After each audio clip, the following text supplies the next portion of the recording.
ಪರಮೇಶ್ವರ್ ಅವರು ದಲಿತ ಸಿಎಂ ಆಗ್ತಾರೆ ಅನ್ನೋ ಥ್ಯಾಂಕ್ ಯು. ಪರಮೇಶ್ವರ್ ಅವರು ದಲಿತ ಸಿಎಂ ಆಗ್ತಾರೆ ಅನ್ನೋ ಥ್ಯಾಂಕ್ ಯು.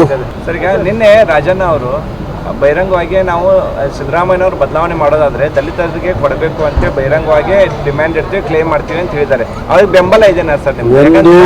ಒಂದು ನಾನು ಯಾವುದೇ ರಾಜಕೀಯ, ವಿಶೇಷವಾಗಿ ಮುಖ್ಯಮಂತ್ರಿಗಳ ವಿಚಾರದಲ್ಲಿ, ಪಕ್ಷದ ಸಂಪುಟ ವಿಸ್ತರಣೆಯ ವಿಚಾರದಲ್ಲಿ ಯಾವುದನ್ನು ಕೂಡ ನಾನು ಮಾತಾಡೋದಕ್ಕೆ ಹೋಗೋದಿಲ್ಲ. ಯಾಕಂದರೆ ಭಾಳ ಮಾತಾಡ್ಬಿಟ್ಟಿದ್ದೀನಿ.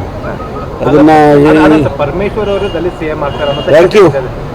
ಮಧ್ಯಾಹ್ನ ಬಂದು ಬೆಳಗಾಂನಲ್ಲಿ ಏನು 8ನೇ ತಾರೀಕು ಅಧಿವೇಶನ ಇದೆ.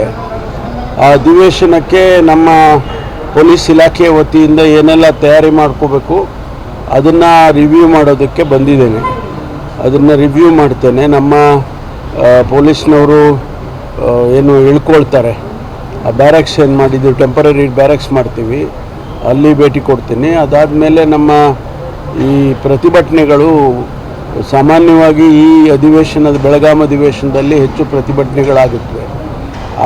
ಅದನ್ನು ಸ್ವಲ್ಪ ರಿವ್ಯೂ ಮಾಡಿ ಯಾವ ರೀತಿ ನಮ್ಮ ಪ್ರಿಪ್ರೇಷನ್ ಇರಬೇಕು ಮತ್ತು ಪ್ರತಿಭಟನೆ ಮಾಡೋರಿಗೆ ಹೆಂಗೆ ಅವಕಾಶ ಮಾಡಿಕೊಡ್ಬೇಕು, ಹೆಚ್ಚು ಏನಾದರೂ ಕೂಡ ಕಾನೂನು